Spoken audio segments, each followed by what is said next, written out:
welcome to Emma's podcast. In today's podcast, I'm going to put a twist again. Yes, I like to do twist, and I'm doing a collaboration today with Travis Neal. And I'm excited because I need to know more about a couple of things. One, what what is the shrimp tank? Because that's something probably people don't know unless you're from Florida, then you probably heard about it. But for the rest of the US, we need to know more about it and more about who Travis is. And that's something I'm very curious to know about it because I like something that I read that you're the gatekeeper for a nationally syndicated iHeart radio podcast with the Florida Atlantic University College of Business. But you're doing more than that, actually, because for the previous conversation we had, that's why I invited you here on my podcast, is to know more about who you are, what you're doing, and how do you help businesses in Florida as well. So welcome to my podcast. How are you doing, Travis, today? Thank you so much for having me, Emma, and thank you for the warm welcome. I'm doing great, and I'm happy to experience your beautiful world this morning. Well, good. It's always a good sign. So explain to me how did you get involved with the shrimp tank, and because it's in Boca Raton, but I'm a little bit curious to know about what led you to go and be part of it, and there is more into it in our conversation, but if we could start with this, that would be great to explain people what is the shrimp tank. Absolutely. Well, the Shrimp Tank Boca Raton is, first of all, my podcast where I'm the director, producer. We bring the best and brightest entrepreneurs in South Florida to the general public, show them the do's and don'ts of starting and running a successful business. So 4 years ago, when we started Shrimp Tank Boca, I was speaking with my partner, who I believe you've also met, Jason Hill, Yes. who had just relocated to Florida, right? Yep. I had just shifted into the career force full time at that time, and of us came from the perspective of, hey, we're both business owners, new to the South Florida business community. How can we get outside of the office? How can we add value to the local community, and really find a way to meet and deliver some value to people? And the first thing, of course, that came to mind was a podcast show, as they have been coming popular.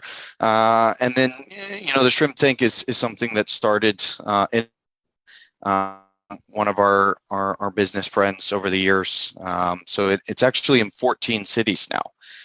So when we started the Shrimp Tank Boca, we were the sixth shrimp tank out of 14 to really start the brand. They all have slightly different structure. They're all independently owned and operated.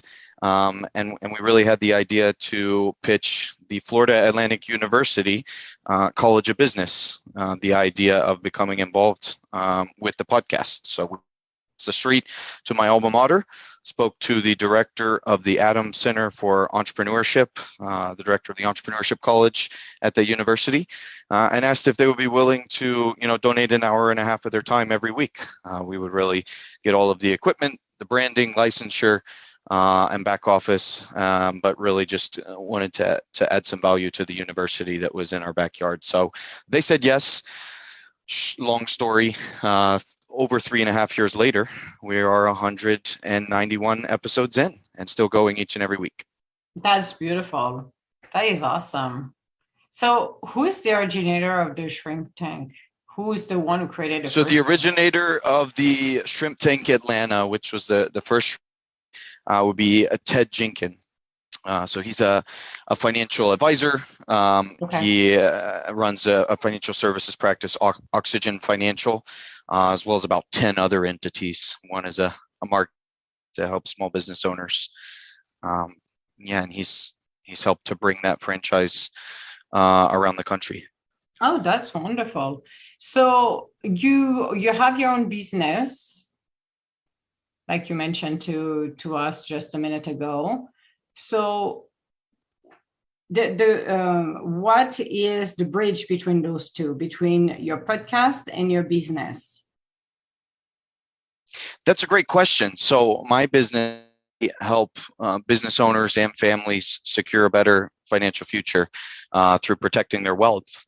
And so one of the key scenarios where I'm able to help out business owners is when they require a plan put in place to protect their business through life insurance, whether it be a key employee, two partners, more than two partners, or whether they are growing their business with a loan and need to collateralize that against an insurance plan. So that would be the most direct way where I am able to have business owners behind the scenes from a direct business perspective.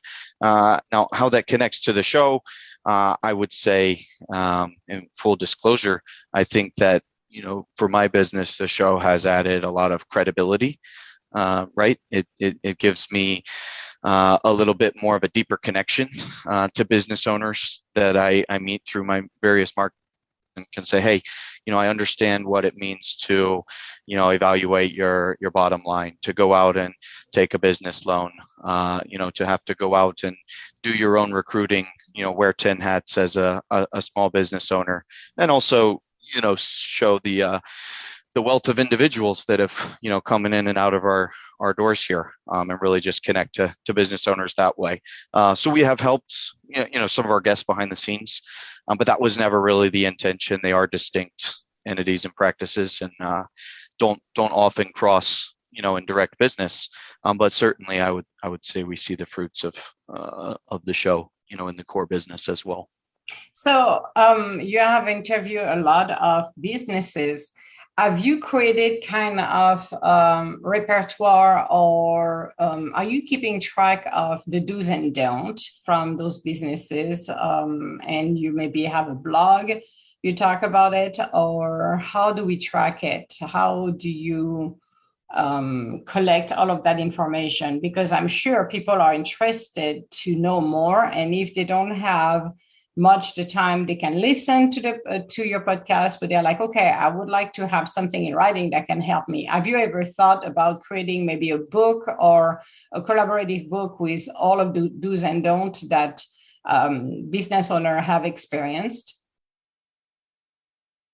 I have, and that's a wonderful proposition. Of the many, many people I've spoken to, over the years about the show, you're actually not the first to propose that idea. So No. I have thought about it, but maybe you're one of three in 4 years. You would think that's an obvious one, right? Where that would be just anyone could come to that conclusion. But no, it's a great thought, a great idea. I do track, of course, impactful statements, that I hear in a physical book. Each of these business owners, and I have thought about going back and, of course, using those as a resource. I do not have a blog at this time, where that information is published. So I will say what we do at this time, just sort of information, deliver that to people who are looking to learn, who maybe don't have 45 minutes to an hour and 15 to listen to our voices drone on, so to speak. So we do broadcast the highlights of our show across social media. So if you're connected to myself, to Jason Yep. on LinkedIn, that information's going out, as well as YouTube, Instagram. There's some short bits and sound bites, that go up both live and the week following on our social media, as well as a recap, of all of the business owners on the website. And then something we've also introduced in the last year has been our Shrimp Bites segment, which are meant to be a bit shorter, snack size podcast shows where we are either interviewing businesses who have not been on the full show, or business owners who wanted to give us an update a year later, 2 years later, 3 years later, on how they've collaborated with guests of the show, or what their business has gone on and done, Oh, their that's interview. cool. This is nice. I like the fact that you get some follow up with businesses, which I think it's a great thing for people to know a little bit more how the business evolve. I like that. I like the fact that they come back to you guys and give you updates. That is positive in my book. Of course. And I think, like you said, there's such a wealth of wisdom here, such a Mhm. wealth of information. We can chat a little bit about how we met, and that's another way where we're able to give these business owners a platform to impart some of their knowledge. But they do come back and share their message in an ongoing manner through social media, through those Shrimp Bite episodes where they come back on. And there are many more ways that you just mentioned where, there's probably some wisdom that we could consolidate into shorter episodes, blog articles, books, right? And any different number of snippets for the general public. But another thing is that, the Shrimp Tank, the goal really was primarily designed to provide value to the business owner, to provide value to the College of Business that we partner with. And Yeah. so with that being said, these business owners are getting to come in and, really get PR from, like you mentioned, a nationally syndicated podcast, Yeah. Get SEO from going on to our landing page, combining their social media reach with ours, being connected to a major university where maybe these professors are looking to plant some interns or offer them the opportunity to go and teach and give back at a major university, top 30 entrepreneurship school. But then locally, how we followed up with these business owners and the value that they bring to the table as we really try to get them involved beyond just the podcast. So over the last 4 years, we've typically thrown on average 2 events per year where we'll have one private event just for our past guests where you show and had a shared experience as a business owner to come out to a cocktail hour, a panel attendance, whatever it may be, and really speak to other vetted guests that are in the same boat as you. And then another event during Global Entrepreneurship Week each November that we've put on where we'll have 30 or 40 businesses come and exhibit their business, don't have to have been on the show before, as well as 300 to 500 attendees or so come through and view all the exhibits, listen to some attractions up on stage during prime time, have a couple of drinks, and otherwise come out and celebrate entrepreneurship together. So that's another way that we've allowed business owners to come and contribute and receive their value, not just the one day that they were on the show. So is it exclusively for Florida then you do your podcast, or other company that might come to Florida could connect with you and do the podcast? How does the selection on bringing people on board to do a podcast with you an episode works? Yeah, that's a great question, Emma, and it's something that is flexible, but does have a guideline, right? So I will say that, I believe right now we may be at 3 businesses outside of Florida who have come and been featured on the show. All 3 flew into Florida. That's our one requirement, is that our show does deliver value in person. And so primarily they are coming into our studio, whether it's our office studio here in Boca Raton or our studio that since 2020 has been at the FAU College of Business. And so those business owners typically had a connection at some form or fashion to South Florida, or to one of the hosts or myself. But we did experience a time where, we did about 2 months of episodes via Zoom. We called those a different segment. What did we call those? Our fireside chats with the Shrimp Tank, where we had business owners come on, 3 or 4 business owners at a time, and we made sure to have one that had been on the full show and knew the format to come on the Zoom call before. Not sure that the major disadvantage was the Zoom. I think it was really that we get to highlight a guest story more when it's sort of 2-on-1, as our format is, rather than having so many business owners on one show.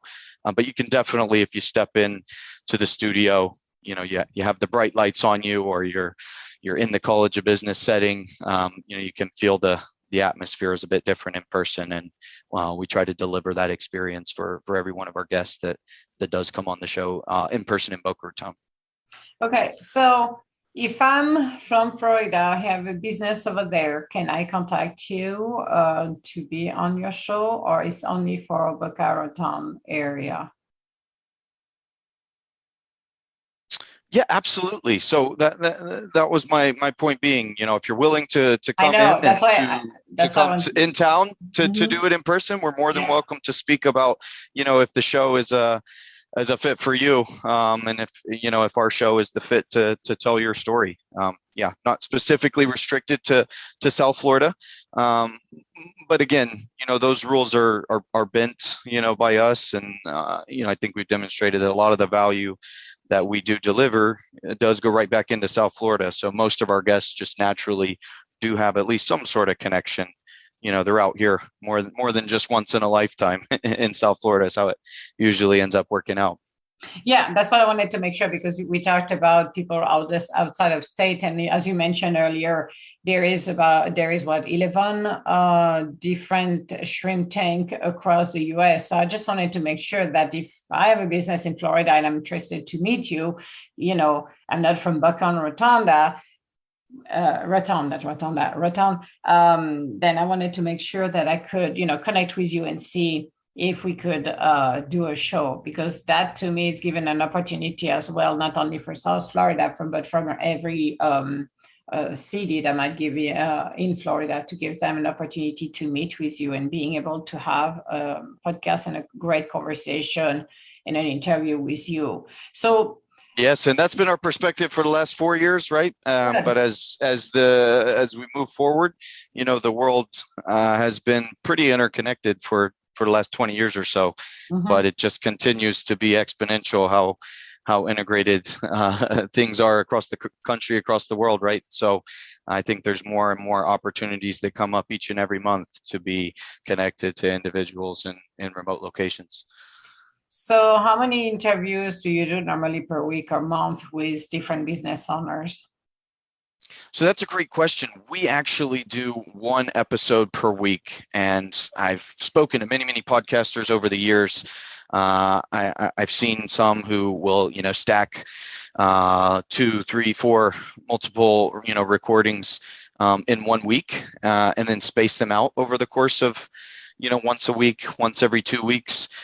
It does, from a principle, sound like a better time management strategy. And oftentimes I wonder, as we take at least a half a day, every single week to dedicate to the podcast. Yeah. But we really launch each show that we do the week after we record it. So we record one every week and launch the show the following week, with the exception of, Christmas, New Year's. If those fall on holidays, we may double up.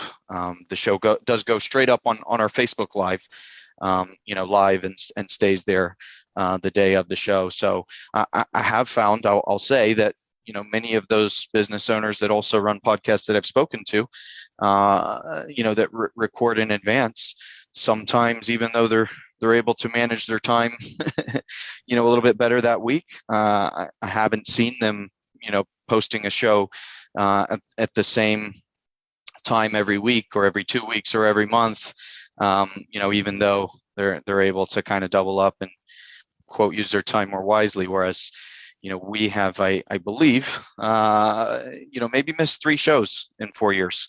And, one of those has been because it fell on a new year. One of those was, of course, in the early months before we knew how to respond when COVID crises would come up, and someone on the team had that. But many, many more times has a business owner, emailed the night before or the morning of and say, hey, we have our dog died. We're not able to attend your podcast show. And we say, okay, guys, who has someone today? The show must go on. And we really reach out to someone who's close by, and get it done. So each week, once a week.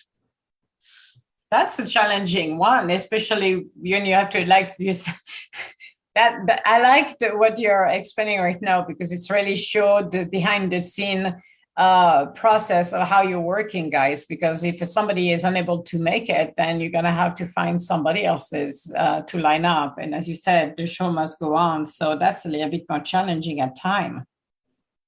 It is, and also rewarding, right? I mean, as a Yeah. small business owner, you yourself understand, if you don't take yourself seriously, no one else will, right? So I think that consistency can spread to all aspects of life.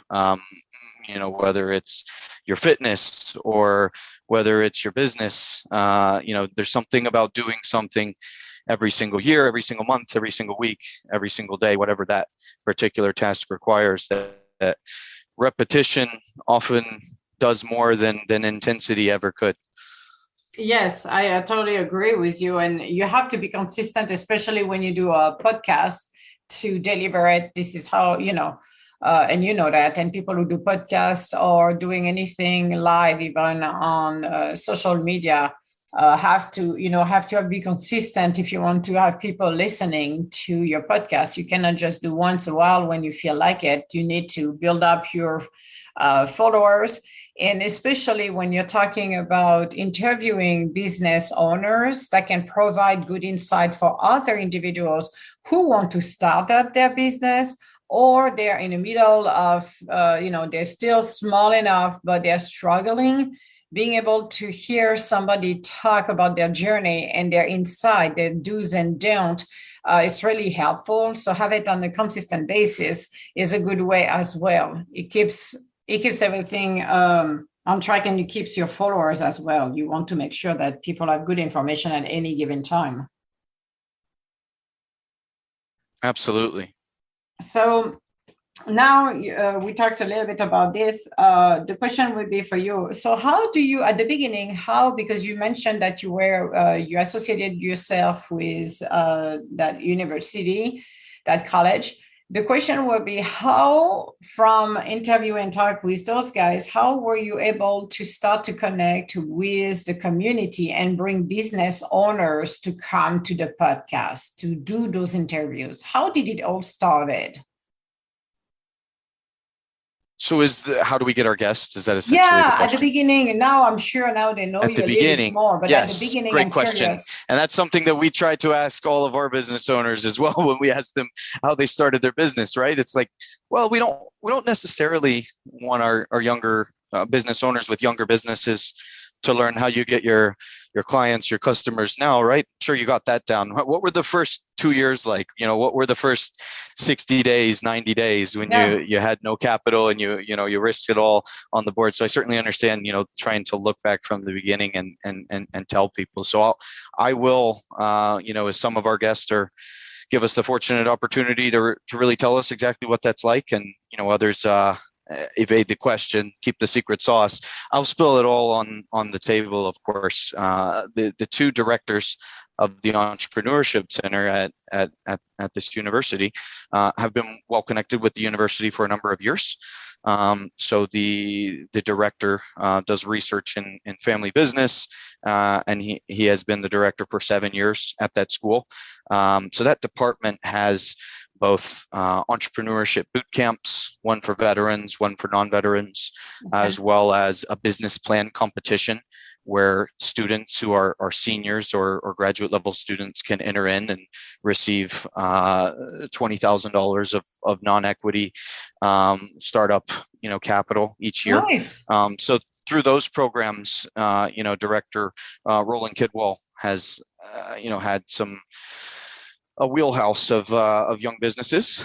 Most of those did not pan out, of course, just as the way numbers and statistics go. But of course, there were people to reach out to on his side. The assistant director, Dr. Kevin Cox, has been with the school for even longer, and is in fact also an alumnus of the university, and he's actually the one who designed the curriculum for FAU's Entrepreneur Bootcamp. So he's been very involved in that side, and also has ties to FAU Tech Runway, which is the university's venture capital arm that offers an in-person incubator where several young businesses both FAU students and non-students are able to really get a free space, as well as become, part of several courses that either go 6 months or a year long through that incubator space. And so there were both past and present, occupants of that incubator that were able to come on the show. We're maybe talking about 4 or 5 episodes, between those two in the Yeah. first 40 or 50. So the rest of the guests, it was myself, going out on LinkedIn, reaching out and saying, hey, I'm a new business owner in this community. I see you're also a business owner in this community.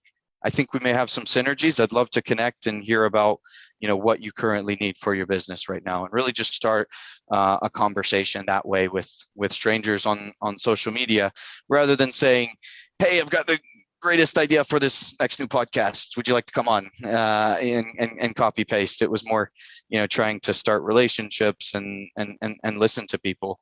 The rest of our team going on my partner's LinkedIn account. So a lot of work really behind the scenes to reach out to loads and loads of people, of course, from the perspective of, first connect, then show your support, talk about what they want to talk about, like and comment on their content. And then going out to different events in the community, right? West Palm Beach as another hub that's 30 minutes from our location, where there's a lot of business owner centered events. Fort Lauderdale, another hub of business owners about 30 minutes from Boca Raton. And then the Chamber of Commerce here. One of my teammates, 3 years ago would go out to chamber events and, really just talk to 10, 15, 30 people in an evening, and just say, hey, if you'd like to come on our show, speak to Travis for 10 minutes. He'll tell you what we're all about. And if we think you're a fit for our show, if you think our show's a fit to tell your story. And just from all of those, sort of actions came a lot of different people who were interested, and thought it was a great idea. And I will say those first 30, 40 episodes, you can go back and you can listen to our host speak, a little bit less polished than today, as well as, some of the guests. You may find some heavy hitters from those first few episodes, as well as some businesses that were a little bit more nascent than, the businesses that we typically feature today. But yeah, that's transitioned into a lot of partnerships with PR firms, a lot of referrals from current guests, and individuals who are interested in sponsoring the show, who see the current reach of the show and want to get their name out there. So it's definitely evolved how we got our guests, but that was how the early days sort of transpired. Yeah, I wanted to know, because I'm curious to know, when you start this kind of podcast and you really want to highlight those businesses, you have to find a way to approach them. And I think people need to understand it takes a work behind the scene to do that. It's not you're going to put something out there and just say, hey, come along, we're here. It's really to connect with people first in order for them to trust you to come and visit and see who you're all about. Because if you're brand new, don't expect they're going to know you at all. And that's, I think, is one thing that I'm glad you highlighted. So for anyone who's want to do a podcast of this kind, or want to, do a franchise of the Shrimp Tank, then that's what it takes to do it. Yes, and as you mentioned, many of your listeners likely have not heard of the Shrimp Tank. It's in 14 cities, but we're by no means a top 50 Apple entrepreneurship podcast. It's a bit by design, right? We all have different tasks where we can allocate our time, and as I mentioned, we primarily want our value to be local, whether that's locally geographically, or locally to our circle of business owners, whether they extend to North Florida or to Minnesota. But of course, in the early days, you have to really provide value, before you can expect to receive it. Our motto is, give 10 times and expect to receive 1 time back. And the receiving back is a good thing. But I like the fact that you're highlighting local business owners in your area, which I think is pretty powerful. So being the #1 podcast show, well, good for whomever is #1, good for them. But you are more tailored to your local community, which to me is a more wealthy information, because it's very easy to talk to people um, who are extremely successful, and but they are from somewhere else. To relate with them could be a little bit more complicated, especially when they don't know the community, they don't face the same challenge. So for me, having business owners who have been there, done that, part of the community, kind of bring a nice highlight of for others as well, what they're facing, or they might be facing if they decide to start their own business. So to me, it's more relatable than if you ask somebody else's who's from somewhere else. It's great to hear their stories, but I feel there is a better connection with local people without, That's you a great know. point you bring up, Emma, when you talk about wealth versus riches, or when you talk Yeah. about cost versus value. One of those is purely numerical, and the other one can be assigned, by the individual or by the group that's receiving that value. So when you Mhm. talk about, obviously, if someone is on a number one show, likely what they do works.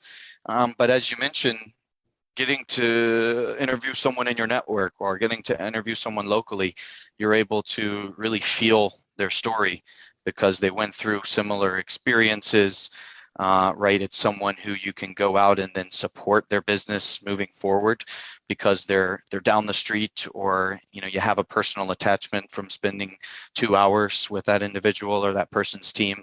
And so I think it really does come back with what you said, and that's to the audience, right? It's more relatable.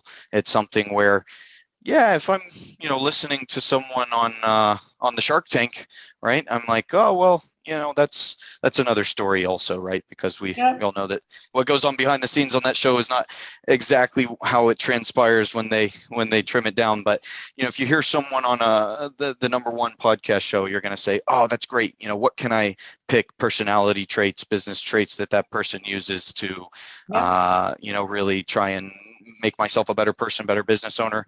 But if you hear someone in the office next door to you go on a podcast, you're going to say, wow, if they could do that, I can do that too. They're right next door. They're talking to the same people that I talk to when I leave the office every day, whether it's 5 p.m. or 10 p.m., when I'm Yeah. going out of the office as a small business owner. Yes, and I think having small business owners talking about their challenges helps other small business owners from the same area to just relate, because maybe the same challenges are exactly the same, but they're listening how they go about it can help them a lot too. So I think there is more, you can relate more with people from the community because they are living in your area and they see things than you see as well. So to me, it's Yes, and I'll be selfish for a moment there, go Emma, and we've ahead. spoken about the value that provides with the audience, but it's been incredible for me, right? As I run a small business, you run a small business. That was one of the things I thought about when we connected about 3 weeks ago, was Yep. that we both talk to small business owners and provide so much value to small business owners, but we also receive so much value back from these small business owners. And it's really been incredible for me to sit 6 foot away from solopreneurs, from growth stage tech companies, to C-level executives, and get the crash course on what to do, what not to do. And just going back to the relatable thing, a lot of the points that these business owners try to drive home to our listeners is life is really simple, right? It's things that we've pretty much covered all of them on this show to this time already. It's be consistent, show up, right? That's the biggest thing that that these business owners are Yep. saying, is that if you just answer your phone when your clients are calling, if you just show up when you said you were going to show up, and do what you say you're going to do, and treat people right, listen to what they want before you start to try to offer a solution. It's a lot of things that could really just be applied to all aspects of life, and it's so encouraging to hear them firsthand in person. I feel like I've gotten an MBA in entrepreneurship, and even more just from these last 3 years. Well, I'm sure you do because you have met so many different business owners with so many different view and point of view they have and the way they tackle life and their businesses. It's eye opener. That's why I asked you if you had a book, because I think do a compilation of everything, the do's and don'ts from different business owners, I think would be a great quote unquote encyclopedia of do's and don'ts, because it will help people to, you start your business, you don't know where you're going. And I'm sorry to say, most of the time, you have the best service, you got the best product, but you don't know how to run your company because you don't have an MBA. And even if you think you get an MBA, there is a difference between being at school and learning an MBA and running your business, which is a different story because it's life. And a lot of people don't know how to run or create the foundation for their business, because when you start in your garage and you're by yourself, or you have your mom or your brother, your sister, your helper, your cousin, it's great. It's awesome. But when your business starts to grow, there is a lot of things you don't realize that should have been taken care of at the beginning. And now you're struggling, or you're feeling like you're spending your time focusing on a business and not your family, or spending time with your family because there's too much to do, or you don't even know how to delegate to somebody else's or other business, like accountant. You maybe need one and you don't do it at the beginning. There's other things that come along that it's a teaching moment. So it helps, I believe, to have, like you have that podcast for other people to do not make those mistakes. Or if they are in a process of making a mistake, it's like, oh, I'm hearing John here telling me, oh, he did this and that didn't work, but he did this. I'm like, oh, I'm going to listen, and I'm going to avoid to make the same mistake. I'll go, make it my life harder when I can make it easier. And that's such a great segue as well. And I have so many questions lingering, about your business and how you help small business owners. Maybe we can chat, after the show. Sure. But also, you mentioned taking this outside and juggling all of the different tasks that life throws at you. And, that's something that I've found mindfulness to be a great tool in helping with. But, I joked as we came on the show, thank you for inviting me into your universe today. That's your show, Emma's Universe. Yeah. I think the last time I said that to you, you said, no, it's our universe. And Yes. I know that, you have a spiritual focus, and think about a lot of things, not just business, even though we typically spend more than 40 hours a week on it. So I would be happy if you wanted to direct that conversation into other things that you find, help you in your business outside of just daily practices for work. Well, you have to be mindful. For me, the practice of helping people is one thing that comes with my core value. Since I'm a kid, I've been an intuitive. So one thing most people, well, you don't know. I don't advertise much on this one, but I'm an intuitive. Well, on Wisdom, they do know that, a Wisdom app. But I'm an intuitive. So I see, hear, feel. So I always use that ability wherever I went. And I realized very quickly when I was in corporate that a lot of people, even in corporate, big billion-dollar company, you're looking at them and like, holy moly, they don't know how to run their companies well. What saved some of them were the sales. Basically, what helped to gain them the money is the sales. But behind the organization, it's just been an unfolding disaster. And smaller companies are about the same way. The problem is with smaller companies, for me, it's like they have great product. You can see the product. And my intuitive side of me is like the universe is like, yes, that's a great product. That's a great service.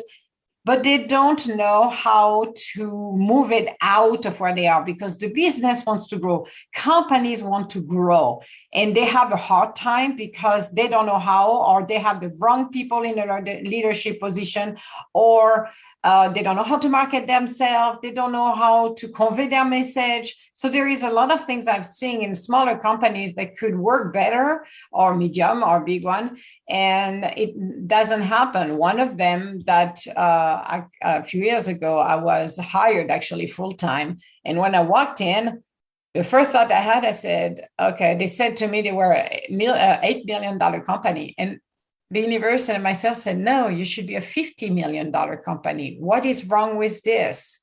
And I was curious, so I went in.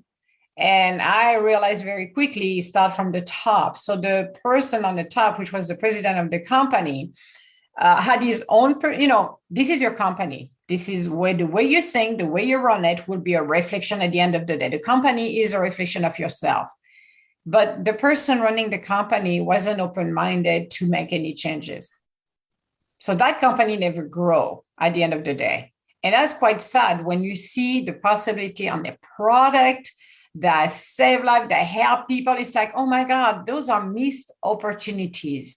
And what I do in my business, because I help business to recover now from the COVID-19, recovering their leads, what they lost on their leads, which AKA customers, and their revenue, I'm looking at, I see it, but at the end of the day, I will ask the person, are you coachable? Because if the person said yes, but they are not, I will not work with them for the simple reason that I don't want to waste my time and take somebody else's money if they don't want to make simple changes. And sometimes it's simple changes they have to make.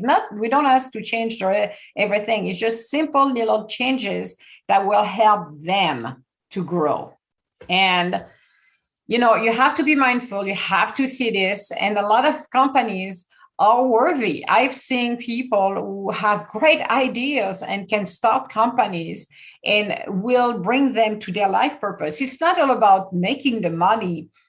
You're going to make money if your product and your service is good, but it's how do you go about it as well. And the learning process, that you have a business, I have a business. Well, don't expect, unless something in the universe help a lot behind the scene, but it's going to take some time to grow your company organically and properly. And I'm looking at all of those companies, and it can be a bakery, it can be a manufacturing company. It doesn't matter because I help all across those industries, but it's how the person on the top is that person really mindful, or is somebody that is all about the money, but don't care much about anything else. And to me, it makes a huge difference how you run your company. Well, I've heard you say a few key points. One is, of course, patience. Yeah. The other is coachability. Yes. And then, with the patience comes the willingness to put in the work. Yes. A lot of people misunderstand the concept when we talk about things like receiving the energy universe. It fails to remember the core point that you're the one who puts that energy out there in the first place. So if you're putting 1 kilowatt of energy out, maybe unlikely that you're going to receive 1,000 kilowatts of energy back in the direction that you were expecting. So let me ask you this: was it intuitive? The word that you said, quote unquote, is how you've guided your practice?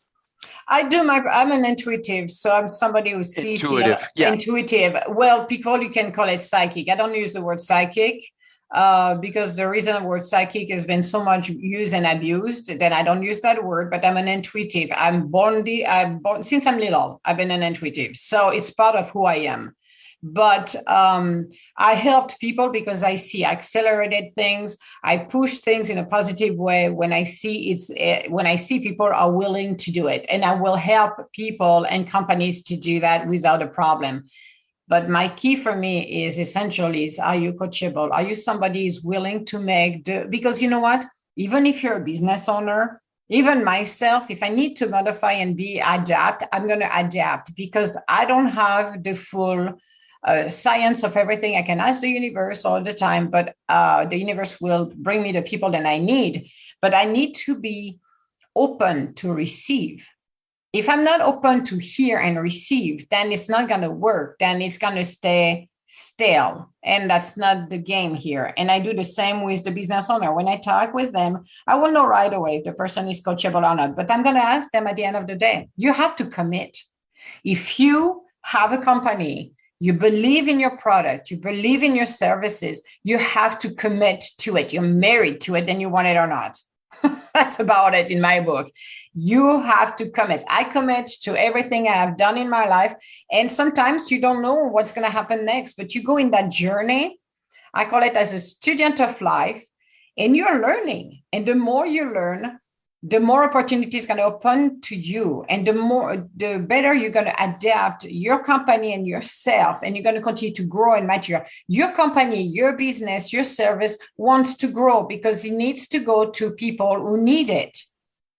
And that's the game. The game is, how can I be at service of others through my product, through my services? What can I do to help the community? Because it's an exchange at this point. People are going to want to hire for a service. So you're going to provide them a service. I have a problem. You've got the solution. I'm hiring you to resolve that issue.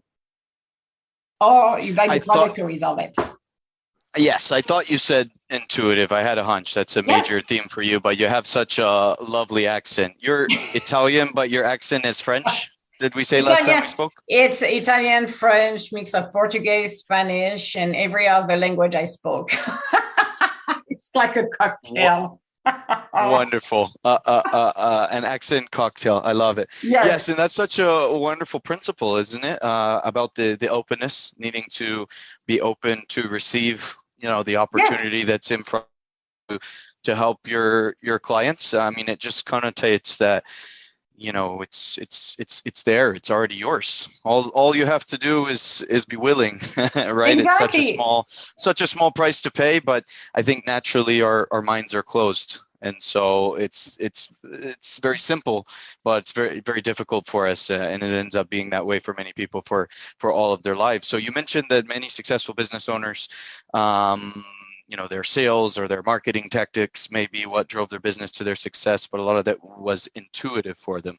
They had maybe some natural talent, or at least this natural ability to be perceptive and open and respond to opportunities.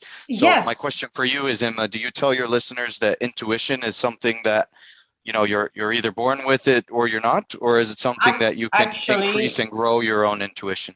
Actually, everybody is born with intuition, with psychic capabilities. The only thing that makes us shut it down is our environment. It's where you grow up. So if people don't believe you, don't believe in the world of the universe, the magic, the intuition, the fact that you can see your gut feelings telling you something. The gut feeling is it's aka your spirit. So if you're not somebody who has an open spirit and you're a child, then it will close off.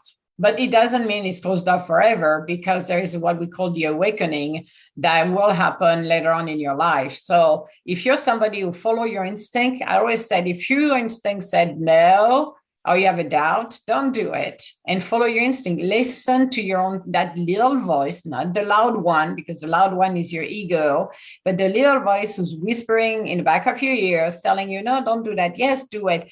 If you start a business, and I'm sure you got the same way, because everybody I talked about it is the same thing. When you're meant to start a business and you have a service or a product, it's going to work. You can feel it deep in your core. It's like a calling. It's like nobody else can talk you out of it, because deep inside of you, it's what you're meant to be doing. And I know. Yeah, go ahead. And the journey and the challenge will be to bring it to fruition. That's your challenge. That's everybody else's challenge. To get follow through is the most important part of any activity, isn't it? Yeah. What do you want Absolutely. To say? What do you want to say? I was just going to say our show today has been fairly formal when it comes to podcasts these days. I think you and I would both agree that we run our shows kind of unscripted. They flow better conversationally, but we've really talked about a lot of great business topics for your listeners today. So I know you're interviewing me, but you mentioned this is a collaboration. I have another question for you. I know. That's why you turned the table on me. Yeah. No, I just was wondering if you had a few moments to elaborate on, some of the social audio that you've been able to influence through. I know you've mentioned to me in the past that some of your talks on wisdom, are a little bit less conventional, less formal, and that's one platform, where you excel. But yeah, what kind of conversations are you able to have with intuitive people, on that platform or others? Okay, so wisdom, that was an interesting thing. I'm very grateful of the universe on this one. I have a podcast. The podcast I've been doing has been for the past few years. And last July, I was putting actually my podcast on iHeart, my Emma's Universe. It was what the 13 platform I have my podcast, because mine is from the host Podomatic. And I could not put actually, I don't know why the link for iHeart wasn't going. And I'm like, you know what? I'm going to do it by myself. So I went into the iHeart platform, did it. And as I was doing this, I'm like, university would be nice, because I've been doing podcasts for quite some time by myself. And I said I started to do collaboration in 2020. And like I liked the collaboration that I started to do. I said it would be nice to have a live show and have people coming as a guest, anybody. And I said, like, hi, Heart, it would be nice to have a little station like that. And as I was having that conversation, I'm putting the podcast over there on iHeart. 2 weeks after, I'm receiving an email from the concierge of Wisdom. And I'm at the beginning, I'm reading it. I'm like, is that a joke or what? I'm like, it must be somebody who's, you never know when you receive emails like that will listen to your show. We are putting an app, blah, blah, blah. I'm like, let's see if it's a joke or not. And I got some more information and I'm like, oh, okay, that sounds interesting. My assumption was, because they treat it as a podcast, that it will be like, oh, I will record more podcasts and I will be done, blah, blah, blah. So I was assuming I will go over there, drop my own episodes in there. And it was supposed to be happening in August, and they moved it until September. September went to end of September.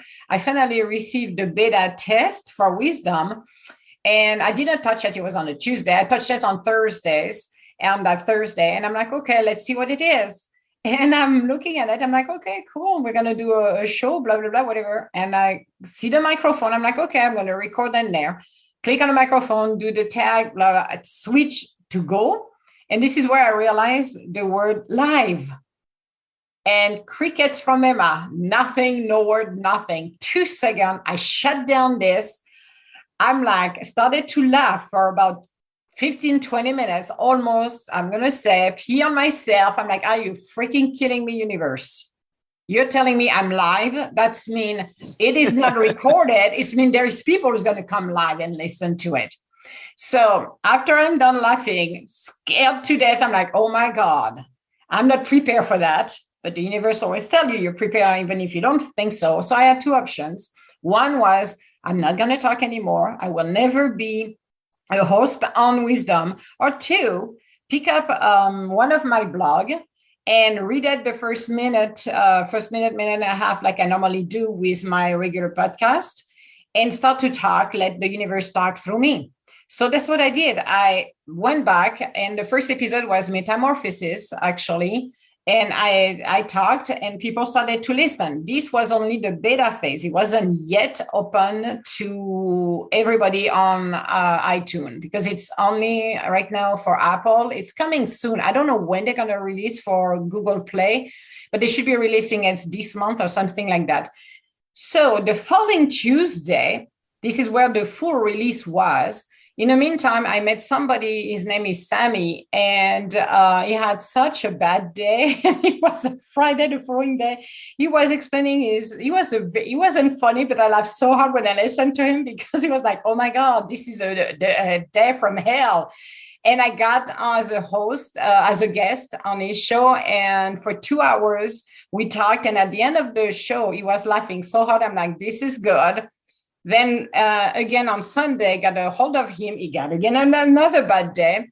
And at that time, we decided to create our own show called The C Show, which is the Sammy and Emma show. And we started on Tuesday when they launched it live. So we started The C Show. And I have, he has been busy lately for the past several months because he does music. So I'm the one on the C Show, and I host Sunday and Friday. Those are the 2 days I'm by myself talking, and I got people coming as a guest. And on Tuesday night and Thursday, I have Dr. Goodman. I'm doing a collaboration with Dr. Goodman it's all about love, connection, relationship, because this is his forte. So I moved him out of retirement. I'm guilty for that. So he's doing those shows with me. And in the afternoon, around lunchtime, I have one still on wisdom where let's talk about business. So I talked about lead generation, website, because people don't have the right website that will attract people to purchase from them.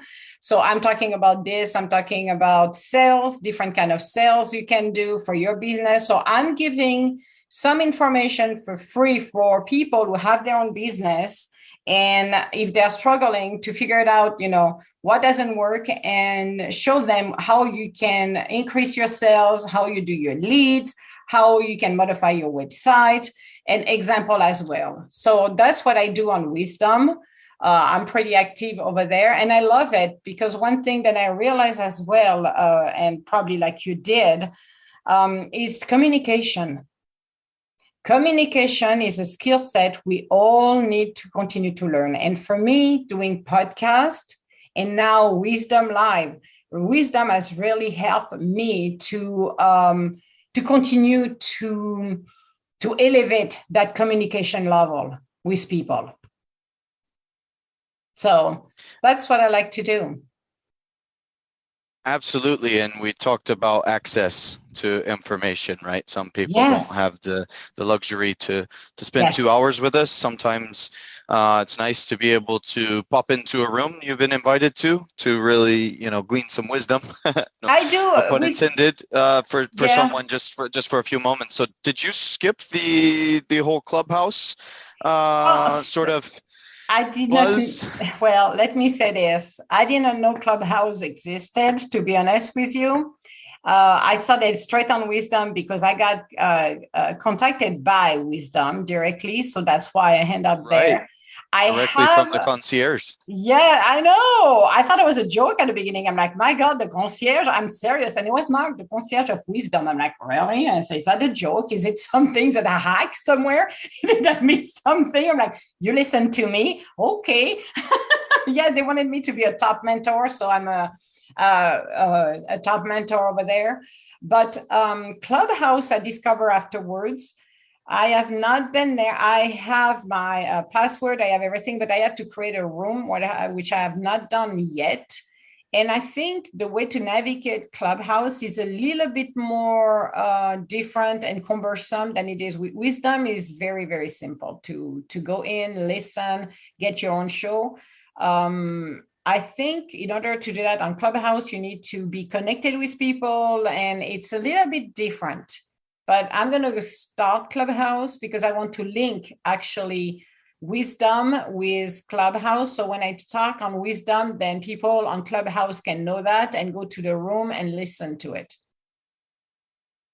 Well, there's certainly value there. I thought, Yes. I sensed that you had not engaged as much on that platform as you No. talked about, hosting your first room. But of course, there's a opportunity cost with everything. So I'm well aware of the value of Clubhouse. It's been one of the driving forces to allow us to push our latest value out, of course, which is how we met, and I've heard from other business owners as well on the value that they've been able to receive and jump in and out of those rooms. But we have so many other wonderful things that we have our hands in that is one of the things I would say I spend fewer time on in my week, and it makes me feel a little better inside when you say that it's there are other things out there that are less complicated. I've certainly sensed Yeah. the chaos jumping onto that platform with so Yeah. many just a preponderance of quote unquote experts, and it's a wonderful opportunity for someone who is connected or is good at perceiving value and getting straight into the room that is the right room for them, or for someone who has all the time in the world and can really spend their full time going through and meeting people and people and people until they find where they can add value. But for someone like ourselves who has a limited schedule, we have many things that we're doing. I've certainly found that there's also a potential to get in there and jump in with some experts who maybe have a little less credibility than the other moderators on stage are propping them up to be, or for some rooms that Yeah. really may be more centered around entertainment, whereas they're labeled business rooms. Yeah, it's a little bit different. The difference as well on Wisdom it's a one-on-one, meaning you don't have 20, 30, 100 moderator. The only person you got is you as a host, and you had one guest. So everybody else is listening to it. And you have a timer when me, I always put an hour. Daryl, who made a comment last time, he said, "You're bold because you're pushing the envelope." I'm like, yes, I don't want to push people for 10 minutes when, in 10 minutes, you have to compact everything. It doesn't make a good conversation, and you have to speed up for what you want to say. And for me, you can stay. The clock is an hour. You choose that you can spend the hour with me, or you can choose 5 minutes, but at least you don't have to feel you're rushing. So it's a nice way to do. For me, it's a more intimate setting. And I feel people in wisdom are way more mindful because there is mindfulness within there. We're supporting each other. There is no bad than I experienced since I started over there. I've never experienced any rudeness or anything like that. People are listening to you, hearing you out. And if they pop up, they will give you a nice word of wisdom, of encouragement. And that's why I appreciate over there. Clubhouse seems like a different beast on its own. And it's not, as I will say, intuitive to navigate than wisdom is. So if it's to make little too complicated, I'm like, do I really want to spend my time to figure out everything around? Or can you make it easier for people to go in? The value of time is so important. I like Yes. what you said earlier about a password. I have a password, I believe, for wisdom. So your invite to me is still 3 weeks pending on that platform. So that being said, can you tell those of us who are still on the outside what it's geared towards, as far as if it really is just mindful conversations? Is there a price where these are advice seekers purchasing your time, so to speak? Is it No, more of a no, it's podcast free. atmosphere where two people plan this thing ahead of time and say, oh, I really want to have a conversation with this person at this time, just like a podcast? So, Where's it okay, geared so towards? so Wisdom is a free app. You can become a mentor and you get paid by coin every time you go and you talk as a guest or as a host. But it's a free app, so anyone can come and join that app. But you have to, one of the rules is you have to be mindful. There should not be no hatred, anything, that you're full of rage and all of a sudden you go after everybody. That's not the point here. Otherwise, you go to Clubhouse or somewhere else that makes you happy, but it's more mindful and supportive of people. You can have any conversation. Like last night, I hosted a show because I challenge people. If you come on that show, by the way, Travis, Yes. you will be challenged by me to start your own show. Everybody that comes and talk to me for the first time, I'm challenging everyone to start their own show, to start a conversation, who they are, what topic, whatever topics you want to talk about. It's not limited to mindfulness, spirituality, absolutely not. I do mine for let's talk about business during the afternoon. I'm the first one who actually started a session for teaching people because I'm like, we need this here. It's not, but you can have a conversation about God. You can have a conversation about your car if you're a collector. Any conversation you want to start, people will come and listen to it and add to it and connect with you. So it And is they're a joining in live, or they're booking yeah. this time in the future? You join live if like I do with Dr. Goodman or other like Ben connected with me behind the scenes. We talked on the phone and texted for him to come live last night. So I organized that because I even asked him. He asked me to go on his show tonight because it's his first show, and I offer him my space, meaning I have a schedule so people can find me at a regular time and day over there. So it's a very I even bought because the name is the Sea Show. So I even bought the domain Sea Show, and I created a website where you can listen to those shows. You can you can see the schedule when I'm live for which show. So that's what I do to keep it consistent.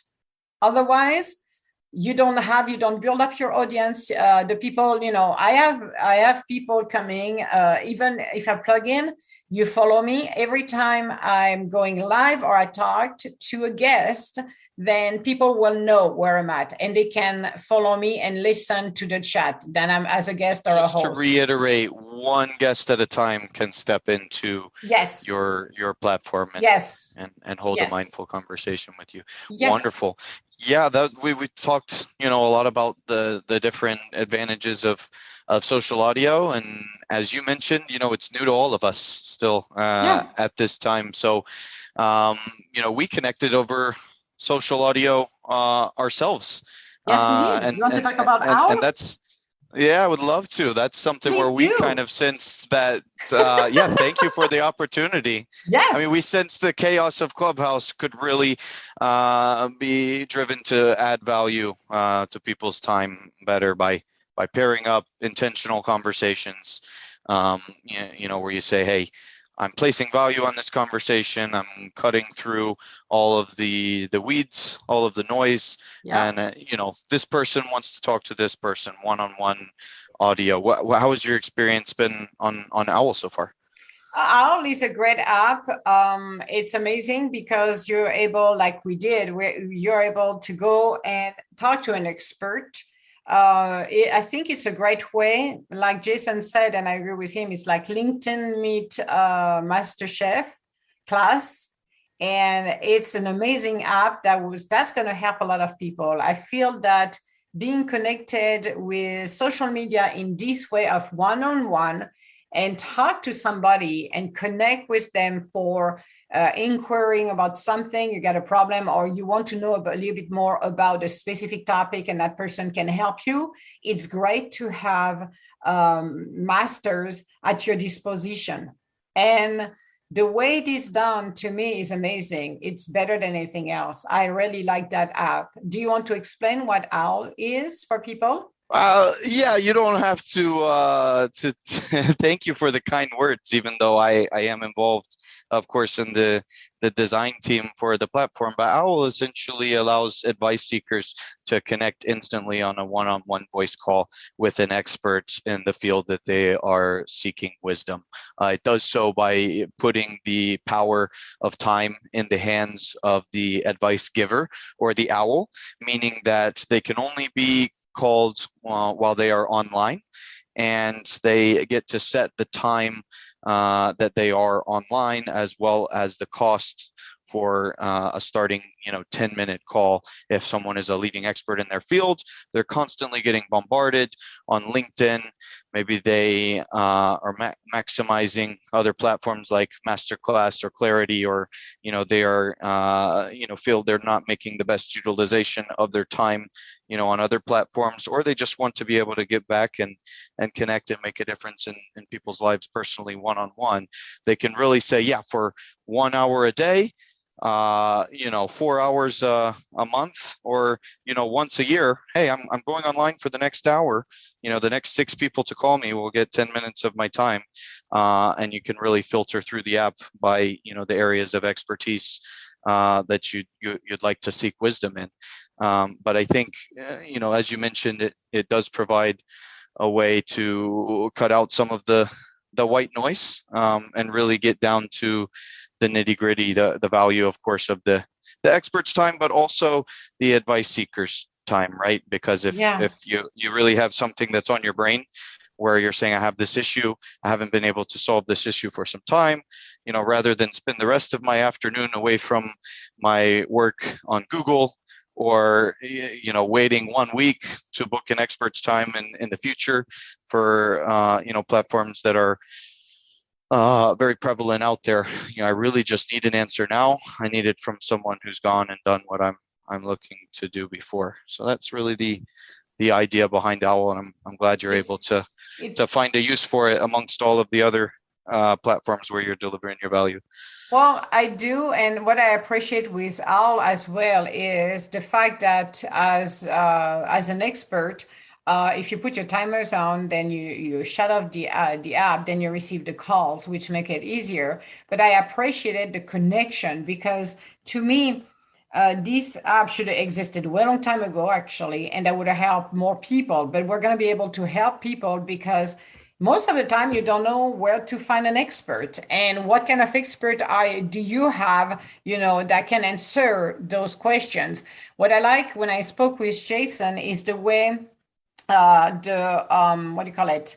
I don't want to say the filtering, but the way the selection is to be an expert makes a difference as well because it's review. It's not like, oh, it's an app, I'm going to put myself in there, but I'm not an expert. No, you're being scrutinized, and it's really based on the quality of the person has to bring to the table. So to me, it makes a huge difference because the people will be safe when you go in this app and really know, okay, if I'm going here at ours, I know I'm going to get an expert. I'm going to look and scroll down because you see our pictures.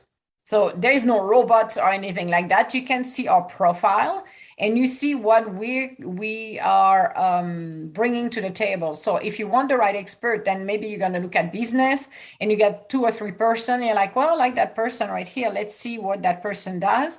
Oh, that might be what I need. So I can connect with that person. But the guarantee in the back that it's not, oh, everybody can call themselves an expert. No, there is in the back some monitoring and stuff like that that to me felt extremely comfortable to just be part of this app because it's really looking at good quality people that can really help others. So that makes a huge difference. Yes, and it's all about the value that you spoke about, the value of both niching down the Yeah. expertise that you're looking for, as well as having vetted the expertise that it's real before they're allowed on the platform. And I'm still looking for the right, you mentioned a cross of 2 platforms. Now I believe I can use Wisdom and say it's a cross of the LinkedIn application and the Wisdom application, right? To seek expertise, but also in a one-on-one environment. I will say that masterclass chef, masterclass, because at this point, wisdom has the expert, but it's a little bit different. We don't have all of the expert in there. Anybody can be a mentor over there, which is a good thing. But I will say more masterclass because you really narrow it down to some really good skill set from people as well. For me, it will be a merge. It's a combination, it's a fusion between masterclass and LinkedIn Owwll. Absolutely. And every analogy breaks down at some point, right? That's why there's these new opportunities to create new Yeah. platforms. There's all something that they don't do, something that they do. And is it different than life just 5 years ago, just 10 years ago, 30 years ago? So, Yeah. Emma, you've been in business over 20 years. In fact, I think you Yeah. were in corporate almost 20 years. Yeah. You told me as four. Do you ever miss the old days where No, business was trust. mostly face-to-face interaction? I mean, it's so much opportunity now, but it's also, it's overwhelming. All the different venues that To, we've talked about where you can exchange conversations with people. to be honest with you, I don't mind to be working on my own here and to connect with people that way. Some people needs to be physically in the front of people. I don't. I can do both, but I like my bubble here where I live. And for me, I could be in my jammies. I could have my hair looks like I had a bomb in my hair. It's like, oh my God, Emma, it doesn't matter. But for me, I don't mind to be working here at home. I love it actually. I need to go more to Don't rupture my bubble, yes, I love my right? bubbles. I don't know. Well, I've been too much in corporate, and here I have a very positive home. And when you go to yes. corporate, the problem is you're going to interfere with some people and negativity that I don't want to deal with. Here, people can be rude or whatever, I'm like, yeah, that's fine with me, which they are not, thank God. But when I'm on Owl or on Wisdom, but I don't have to deal with the negativity and feel like all sticky and like, oh my God, I don't like it. Or you got weird people or creepy people that surround you and like, I don't want to be next to that person. I don't feel comfortable. You're at home. So for me, it's a different way of communicating. And it really push you to, like I said earlier, to really master communication skills more than if I I were have to face to agree with face. you on two areas there. That one that, of course, it does allow you to be more selective of your time, be more Yes. protective of your energy, right? And Yep. two, it does force us really to develop new skills, new Yes. ways of communication, new ways of maximizing our time with so many options available out there. But I'll play Absolutely. devil's advocate and provide another perspective as well. And that's just what you said. When you're out in a corporate environment, when you're in a physical location with individuals that you have to do business with, oftentimes you are put in uncomfortable situations, right? Where you Yep. you can't just shut off the Zoom camera, or Nope. finish the phone call, say, oh, I'm Yep. sorry, I have a hard stop in 5 minutes, and then whew, I'm glad that person's off the phone, right? You have to really find a way to leave the room or get the job done so that you can leave the room. And I think that's a skill that a lot of the new generation, you have the luxury to say, well, I've mastered that side of the workforce, and Yep. now I'm mastering this new side of the workforce with new challenges. But I think that's something that's going to be a struggle for my generation as a zillennial, combination of Gen Z and millennials. I'm Yep. a cusper there, to date myself, but I think it's something where a lot of people in my age bracket really don't have those skill sets to be with other people's, to be made to feel uncomfortable and know how to react, and protect yourself with authority when someone says something where Yep. maybe they're trying to help you, maybe they're not trying to help you, and there's different ways to let people know that you disagree with them while still respecting them, in an in-person way. That I think is a skill that may be a lost skill, Maybe moving not. forward. Maybe not. I think it's going to be a hybrid. It's going to start to become a hybrid when you spend half of your time in corporate and half of your time at work, at home, which I think I did it many years ago. And I really enjoy it because you will find that you're more productive when you're at home than in corporate, but also having a break and working from home helps you to stay focused on what you're supposed to do, and you don't have the chatter near you. And that's another thing too, because you don't want to hear the gossip and everything else. I never like gossip, so for me, I always stay aware of everything. But for me, it felt more sheltered here, so I love what I'm doing because I do it from my home. If I have to meet people, I don't have a problem with that, but I love my home environment because it's really nurturing, and there is only positivity within this environment, and that helps a lot. Well, I mentioned I was playing devil's advocate, so I know I you think there is a did. lot of, I think there is a lot of value, and it's more opportunity, Yes. than the opposite, to learn how to adapt to this world that is ever changing, right?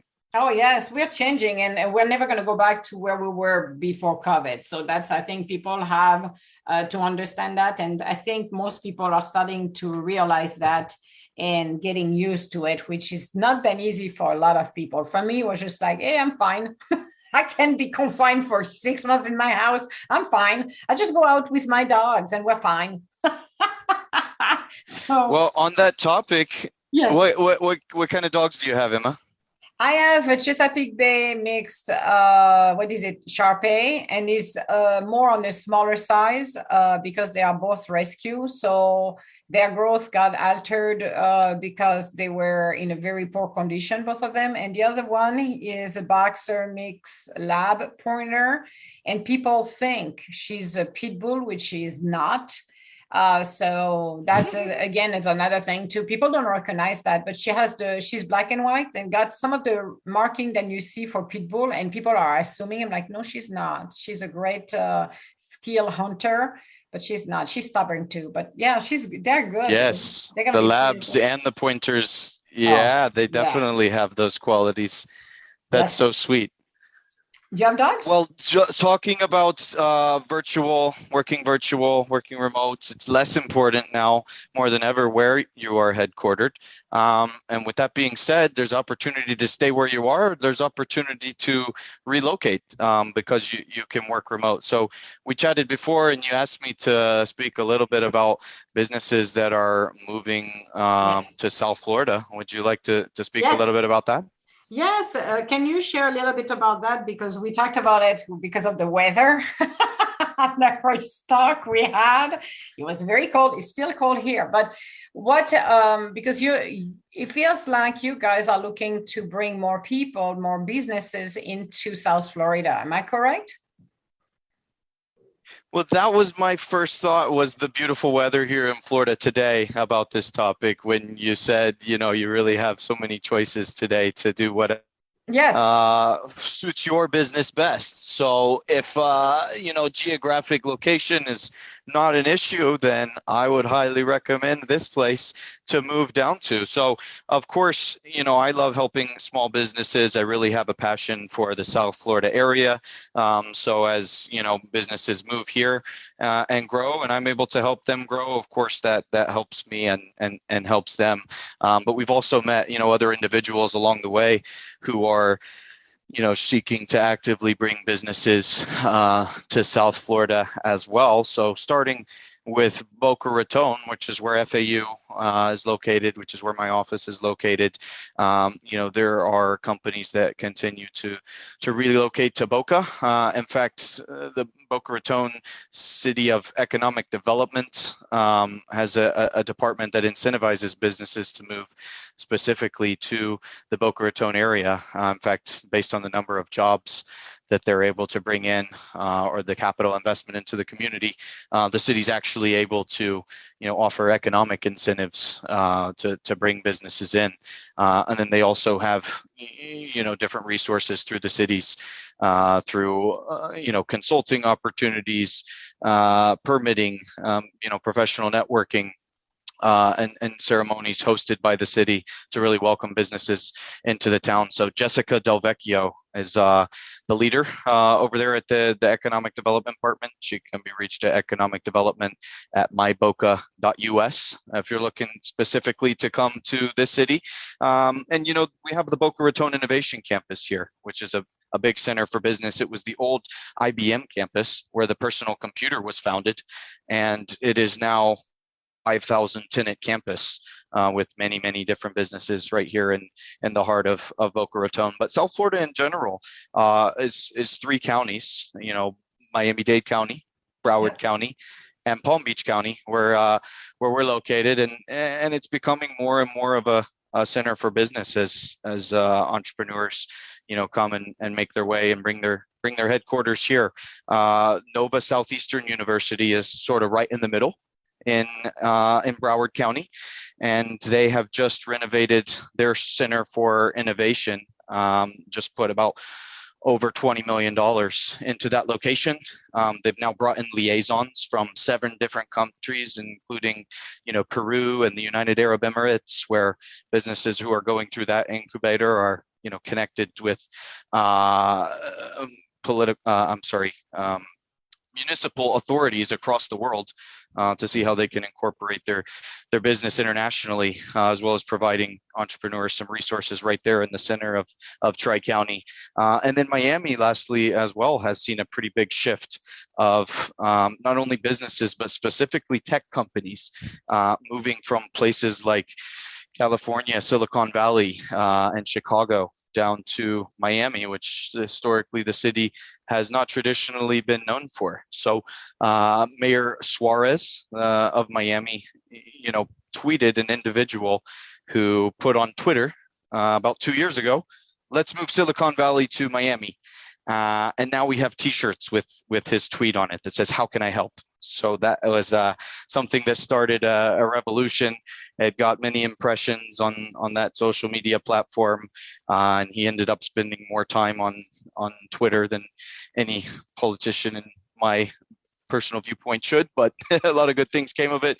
Ended up tweeting back and forth with Elon Musk. One morning, he spoke at a TED talk where he delivered, some of this information. But since then, there's been a lot of tech companies that have moved to Miami as well, and they're now starting to offer incentives and create a greater community, where business owners can come and bring tech solutions in Miami. So that's been interesting. In fact, that city specifically, Miami, ended up doubling their budget while reducing taxes in just 1 year from the beginning of from the end of 2020 to the end of 2021, just based on the influx of businesses that really came into the area there. So not as renowned traditionally as New York City, certain cities in California for the business atmosphere, but certainly trending more and more in that direction.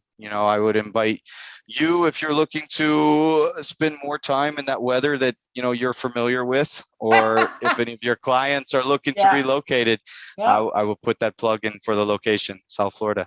Oh, that sounds good. Actually, I like Florida. I like the Keys. We talked about it, but I like Florida. I definitely will be looking into it in the near future, seriously, because I don't mind spring here.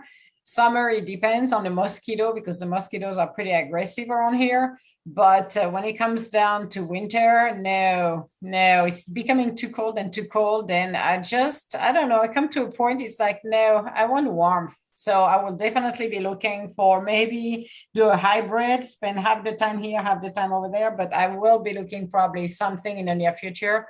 Definitely. I need a little bit more sun. And I got 3 mosquito bites on the car ride into work today before I realized there was a mosquito trapped in my vehicle. So maybe isn't it horrible? You will maybe you will need to reserve those 6 months a year to retreat from the mosquitoes. But during winter there's time, always maybe. Pluses and minuses, right? Yes, that's okay. If it's only one mosquito, I can deal with it. But here, it depends on the aggressivity of the mosquitoes. But no, that's a great information for people who are thinking, if I need to relocate, if I want to, and know that the tech world, especially when we talk Silicon Valley, which is California, knowing that their family moving some of their stuff out of there because it's extremely expensive to live in California. It's one of the highest states to be living there, and bring it to Florida is a good sign for the cost of living, actually, too. So that's a good thing, in my view. Yes, it's good. Absolutely, I agree.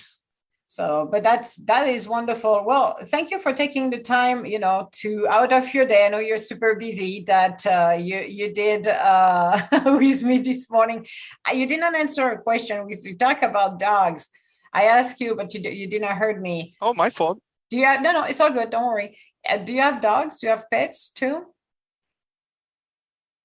I had a chocolate Labrador retriever growing up in my early youth, and then in my later youth, I had a Vizsla named Max. Grace and Max were my childhood dogs, but I do not currently have dogs. I am a dog lover, though. Okay. Yeah, well, I'd like to, follow Mayor Suarez's, leadership, as well as, a community that any of your listeners, yourself included, can join, also called Upstream. Okay, yeah, that sounds good. Where they always ask at the end of those 30-minute meetings, that they host in a wide variety of categories. If you're not on enough platforms already, to meet some wonderful people. But they always ask at the end of those meetings as well, how can I help? So I would love to know, Emma, how can I help you? How can I help your listeners? I think I'm starting to see how I can help connect you, of course, to some entrepreneurs who have had their business hit by COVID and need to really analyze how they can bring their lead flow back up. But how else can I help you, Emma? Well, I think you helped me a lot to understand, and I think it's the first conversation we've got. It probably will not be the last one, actually, because I would like to invite you later on this year for another couple of hours podcast with me. I'd love to see where you are with everything, because Owwll will be fully launched at that time. So it would be nice to know, and what other ventures are you on? But I am very honored and to learn, and I'm sure my audience will be more than happy to have learned more about the shrimp tank, because even though there is 14 somewhere else in the US, this is something that Boca's the best. Exactly. And this is the one, that's probably why I only learn about you guys. But I love it. And I love the fact that you guys are on the ground, inviting business owners, doing podcasts on businesses and helping the community. So to me, it's just a great way to stay connected with the community. And it's a beautiful way to continue for others who have not experienced or are in the middle of experience some stuff that when people are, the speakers are talking about, we can all relate. So for me, it's great. The only thing I would say to you from an intuitive point of view will be you definitely need to create that book with all of the do's and don'ts. They have been collecting for the past 3 to 4 years, because that would be a plus. Consider it in the works. I'm serious. I'll Consider do a blog. it in the works. Oh, you know what? You know what you could do actually to make it easier? Because I'm doing a book. I have a personal blog, and I 7 days a week I post stuff. And I started actually to do the saga of the pups. So that's the story of my dogs. And every blog is going to be used for a book in the near future. So if you're not ready to do the book, I will highly recommend you start a blog and you picked up everything you have collected over the past 4 years and start to publish it. So at the end, you just have to combine everything to make a book. Thank you for that admonition, and thank you for so many more kind words just now, Emma. We are lifelong students, so the honor has been all mine today. Oh, it was a happy pleasure. To learn from you as well. Yeah. So how people can connect with you if they want to go to if they want to connect and know more about the owl, about the shrimp tank, or anything they would like to talk to you about, how can they connect with you? Absolutely. So if individuals want to get on the Owwll platform, it is in beta for another approximately 2 weeks. So you can go to owwll.com. That's OWWLL.com. And sign up with your name and email as a request to join the beta. We'll invite you the next day to join and be a part. If you'd like to hear more about the shrimp tank, you can go to shrimptankboca.com, or you can go to Shrimp Tank Boca across all social media. You can also email me at travis@shrimptankboca.com, or connect with me on LinkedIn. My last name is Neal, Neal. Fabulous. Thank you so much, Travis. And I'm looking forward for our next episode in a few months. Likewise, Emma. Thank you so much.